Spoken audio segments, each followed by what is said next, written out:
Bom dia, estamos aqui para mais um estudo, né? Vamos agora para a página 36, capítulo 12, né? Falar um pouco aqui sobre os espíritos que usurpam o nome, né? Que vêm como os espíritos inferiores usurpando o nome, né? Então vamos fazer nossa prece de iniciação para a gente continuar.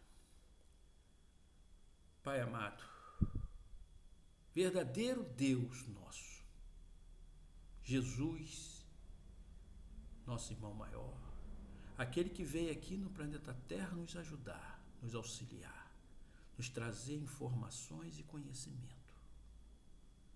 Obrigado a esses irmãos espirituais aqui presentes, nos auxiliando, nos ajudando. Obrigado a esses irmãos que vêm aqui também conosco estudar, aprender. Obrigado por essa oportunidade. E que nós possamos hoje ter boas intuições, ter boas palavras. Obrigado por essa oportunidade. E damos por iniciado o nosso estudo de hoje. Que assim seja e assim é. Bom, meu irmão, vamos então continuar nossos estudos aqui, né? Que é muito importante estudar. Estudar é muito importante dentro da doutrina espírita. Ter disciplina é importante dentro da doutrina espírita. Respeitar os horários é importante dentro da doutrina espírita. Porque o horário e a disciplina é muito necessária dentro de um grupo espírita, porque a espiritualidade, elas têm outras coisas para fazer, e elas vêm aqui nos ajudar no momento e naquele horário, sempre.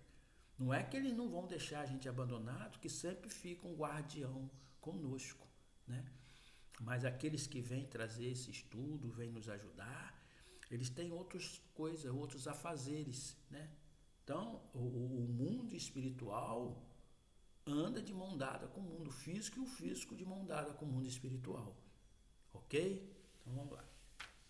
Um fato demonstrado pela observação e confirmada pelos próprios espíritos é de que os espíritos inferiores muitas vezes usurpam nomes conhecidos e respeitados. Quem pode, pois, afirmar que os que dizem ter sido, por exemplo, Sócrates, Júlio César, Carlos Magno, Fênelon, Napoleão, Washington, etc., tenham realmente animado essas personagens? Esta dúvida existe mesmo entre alguns adeptos fervorosos da doutrina espírita, os quais admitem a intervenção e a manifestação dos espíritos, mas inquirem como se lhe pode comprovar a identidade. Semelhante prova é, de fato, bem difícil de produzir-se. Porquanto, porém, não possa ser de modo tão autêntico como por uma certidão de registro civil, pode ao menos por presunção, segundo certos indícios. Então, meu irmão, aqui ele está falando sobre essas reuniões mediúnicas, né, que recebem espíritos muito famosos, né, espíritos de pessoas da alta estirpe social, né, da sociedade, essas pessoas famosas, né? Muitas vezes são espíritos inferiores usando esse nome para enganar, né? E prender aqueles nossos irmãos dentro daquela doutrina falsa, né? Essa doutrina que é belíssima, que é a espírita, porém temos adeptos que não estudam. E qualquer espírito, para eles, não, se está no mundo espiritual, é espírito bom. Não. Lá existe espíritos ruins, como existem pessoas ruins aqui. Lá existe pilantras também, como aqui também existem pilantras. Lá existe falsos profetas, como aqui também existe. Lá existem pessoas que têm o dom da palavra, da oratória, mas é podre por dentro. Lá também e aqui também. Então, meu amigo, isso aqui que nós vivemos é uma cópia mal feita do outro lado. Tudo que existe lá existe aqui, né? Então existe o falsário, existe o bandido. A diferença é que lá não existe o corpo físico, e sim o corpo espiritual. Então, meu amigo, a gente precisa se atentar para isso, porque Muitas informações que são dadas dentro de uma mesa mediúnica ou de um trabalho espiritual são falsos, são mentirosos. Por isso nós temos que analisar. Quando a gente recebe uma informação, nós temos que analisar, nós temos que pesquisar, tirar um minutinho de reflexão, ir para um canto, se isolar, entrar em oração, e até como nossos irmãos faziam em jejum, né? Isso tudo tem que ser feito, porque senão, deixa eu só pegar aqui que está descarregando aqui um bocadinho, para botar para carregar aqui, né? Botar aqui para carregar aqui, desculpa aqui, tá, meus irmãos? Mas vamos lá. Então, meu irmão, acontece o quê? Desculpa aí, mas vamos continuar. Então, meus irmãos, nós temos que ter cuidado com mensagens espirituais, que não é assim não. Então vamos continuar aqui. Quando se manifesta o espírito de alguém que conhecemos pessoalmente, de um parente ou de um amigo, por exemplo, mormente-se há pouco tempo que morreu, sucede geralmente que sua linguagem se revela de perfeito acordo com o caráter que tinham nossos olhos, quando vivo. Já isso constitui indício de identidade. Não mais, entretanto, há lugar para dúvida, desde que o espírito fala de coisas particulares, lembra acontecimento de famílias, sabido unicamente do seu interlocutor. Um filho não se enganará, de certo, com a linguagem de seu pai ou de sua mãe. Nem pais haverá que se equivoque contra a de um filho. Neste gênero de evocação, passa-se às vezes coisas íntimas, verdadeiramente empolgantes, de natureza a convenceres o maior incrédulo, o mais obstinado séptico. Fica, não raro, aterrado com as inesperadas revelações que lhe são feitas. Então, meu irmão, quando acontece que a gente recebe uma comunicação, às vezes de um ente querido que partiu, né? Tem coisas que só vocês sabem, os dois. E quando é revelado aquilo, né? Você não tem como desacreditar. E outra coisa que a gente tem que se atender, a pessoa morre hoje, amanhã está dando comunicação. Não é assim não, rapaz. Em primeiro lugar, quando o espírito passa desse plano físico para o plano espiritual, o que acontece? Ele está atordoado ainda lá do outro lado. Ainda ele está, vamos dizer assim, com a mente confusa. Com a mente confusa, né? Porque não é assim, é a mesma coisa do nascimento. Quando a gente nasce aqui, a gente já nasce, oi, tudo bem, papai, mamãe, não. A gente vai aprendendo. A mesma coisa é quando você está lá. Você, quando há o desencarne, há um tempo para você recobrar o sentido, para você entender o que está ocorrendo. Você tem um tempo. Mesmo que venha o irmão te resgatar, eles te resgatam e vão te levar para o hospital. Porque lá no hospital você vai ser tratado para você começar a recobrar a sua verdadeira consciência, né? Assim como há um véu de esquecimento quando a gente vem para cá, lá é o contrário. Lá vai te dar as lembranças. Vai voltar tudo a ser como você era. E isso não é feito como um passe de mágica. Então as pessoas desencarnam hoje, daqui a 7 dias já está vindo aqui para dar comunicação. Vamos observar isso, vamos ser mais atentos a esses tipos de comunicação, que não é assim não, tá? O espírito, para ter 7 dias, para vir ter ser um espírito muito evoluído, né? Tem que ser um espírito muito evoluído. Então vamos nos atentar com as mensagens, gente. Não é qualquer mensagem não. Nós temos que analisar as mensagens espirituais. Por isso que a doutrina espírita ficou mal falada, porque qualquer comunicação a pessoa saía por aí falando, dizendo que recebeu fulano, recebeu cicrano, e não era um espírito inferior. Era um espírito inferior, usando aquela pessoa. E a pessoa empolgada, fascinada, né? Ela sai o quê? Comentando. E não é assim, tá bom? Outra circunstância muito característica acorde um apoio da identidade. Dissemos que a caligrafia do médium muda em geral quando o outro passa a ser o espírito evocado e que a caligrafia é sempre a mesma quando o mesmo espírito se apresenta. Tem-se verificado inúmeras vezes, sobretudo, se trata de pessoas mortas recentemente, que a escrita denota flagrante semelhança com as densas pessoas em vida. Assinatura-se é um obtido de exatidão perfeita. Longe estamos, todavia, de querer apontar esse fato como regra e menos ainda como regra constante. Mencionamos apenas como os dignos de nota. Então, pessoas, que desencarnam, que tem aquele seu tempo, que volta, que possam se comunicar através de psicofonia ou de mensagem escrita, que se chama-se psicografia, muitos ainda mantêm a sua escrita, o seu jeito de escrever, a sua assinatura. Então, a pessoa que está do lado de cá, que teve convivência com esse espírito, vai reconhecer aquela letra, aquela assinatura, mas com o tempo ele vai mudando a escrita. Quantas vezes eu mudei a minha assinatura?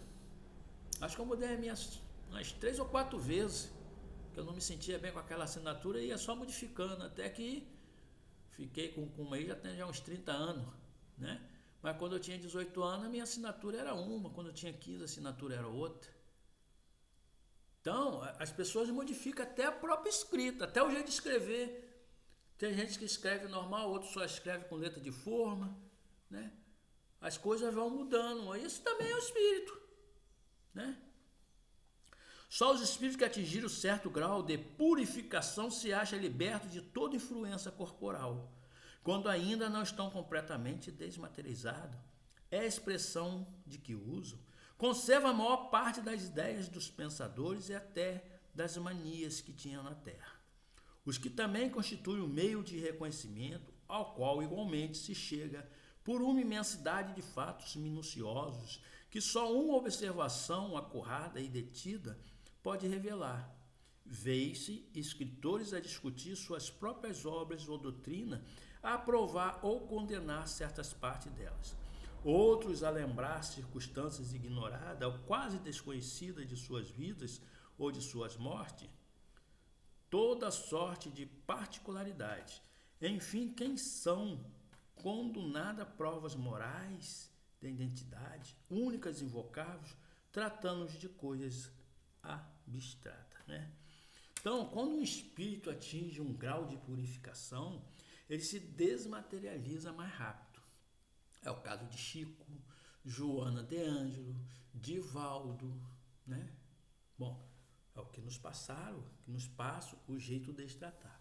Porque nós também temos casos aí de pessoas que estão dentro de casas espíritas, são doutrinadores, são palestrantes, são presidentes de casas espíritas, que muitas vezes ao chegar lá do outro lado, não acontece isso que eles vão achar que vai acontecer, não. Porque eles não fizeram certo aqui. Estavam à frente de uma casa espírita, ou trabalhando numa casa espírita, ou numa causa, para assim vai descer, para serem notados. Eles não estavam ali de coração puro, eles queriam ser notados, Eles não queriam limpar banheiro, eles não queriam abraçar aquelas pessoas assistidas, eles não queriam ouvir as palavras daquelas pessoas mais simples e humildes, não, queriam se reunir com pessoas de alta posse, com pessoas famosas, espíritas famosos, que tem. Queriam participar de congressos, Queriam estar na mídia dos espíritas, que tem isso, infelizmente. Não é só dentro da doutrina espírita, não. Dentro do catolicismo, dentro da igreja evangélica, dentro da Umbanda, do Candomblé, isso acontece. Aí quando chega lá do outro lado, querem receber o bônus ouro dele. Não, mas eu fiz isso. Não, você fez, mas você Você estava ali, mas o seu coração e o seu pensamento estavam em outra situação, né? Poxa, mas não. Então, meu irmão, cuidado. Nós que estamos dentro de uma casa espírita, vocês, nós, eu, vocês, para a gente não tentar se iludir, né? Trabalhar sem olhar quem é o mais importante. Ajudar o próximo é o mais importante, né? Vamos lá. Ora, se a identidade de um espírito é evocado, pode até certo ponto ser estabelecida em alguns casos, razão não há para que não o seja em outro. E se com relação a pessoas cuja morte data de muito tempo não se tem o mesmo meio de verificação, resta sempre o da linguagem e do caráter. Por conta, inquestionavelmente, o espírito de um homem de bem não falará como de um perverso ou de um devasso. Conta aos espíritos que se apropriam de nomes respeitáveis, esses se trai logo pela linguagem que empregam e pela máxima que formula.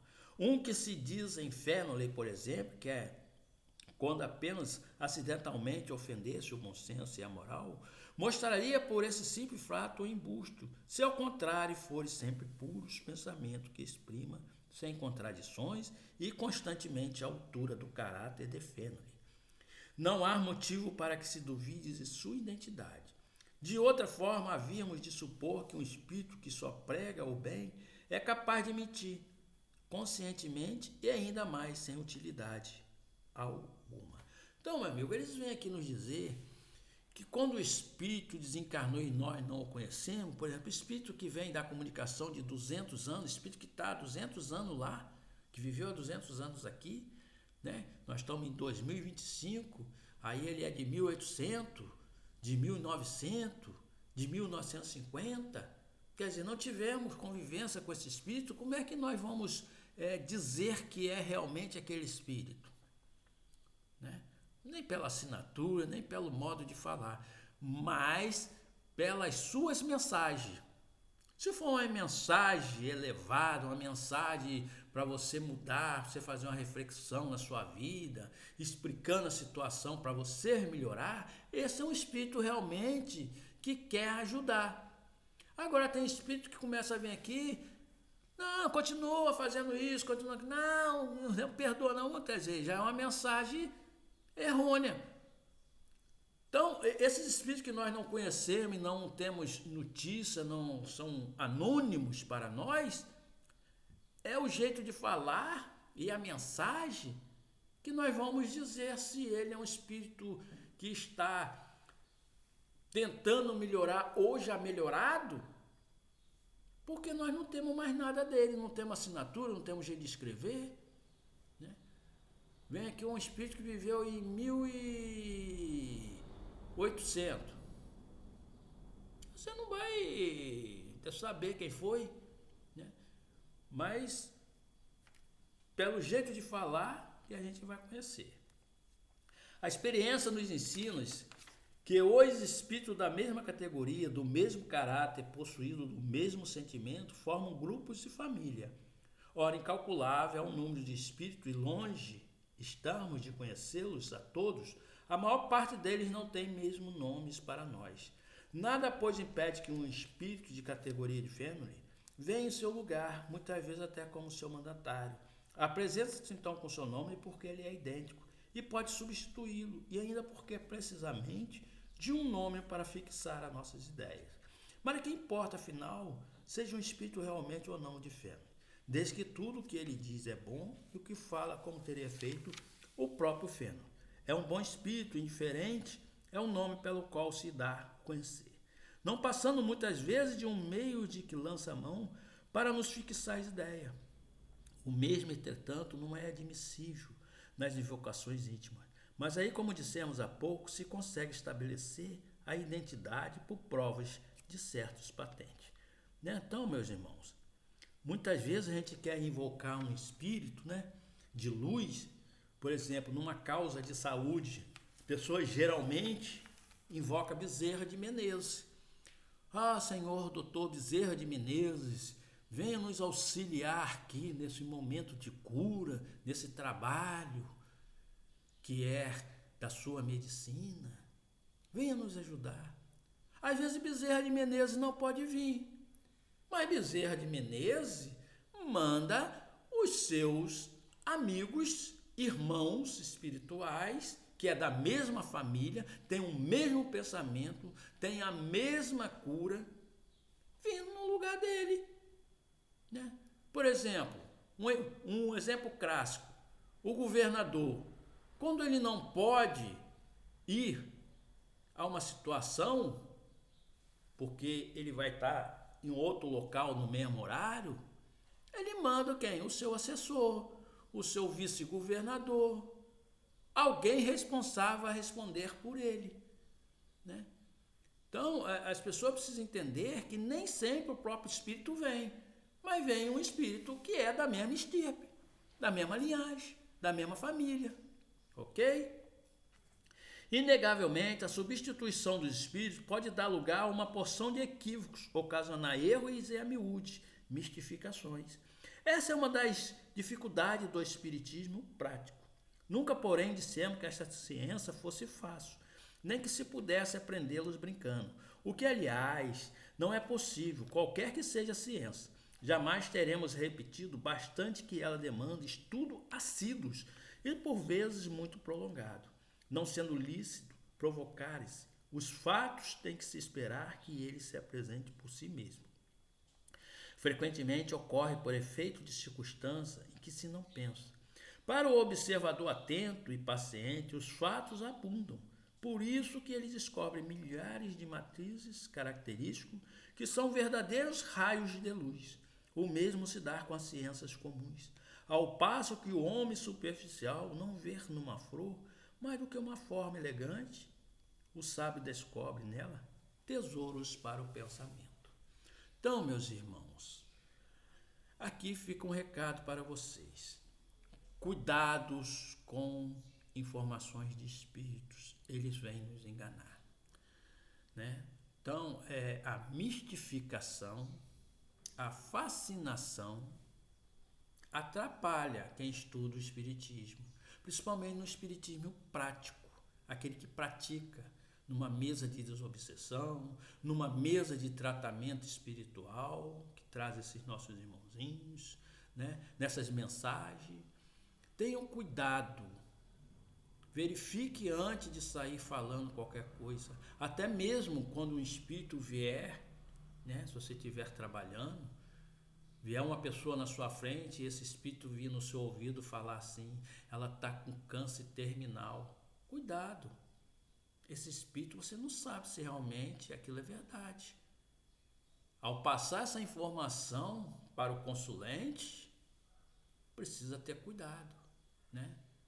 Até mesmo uma pessoa, quando for fazer apometria, esses espíritos não podem sair por aí falando certas coisas não, para arrasar o consulente.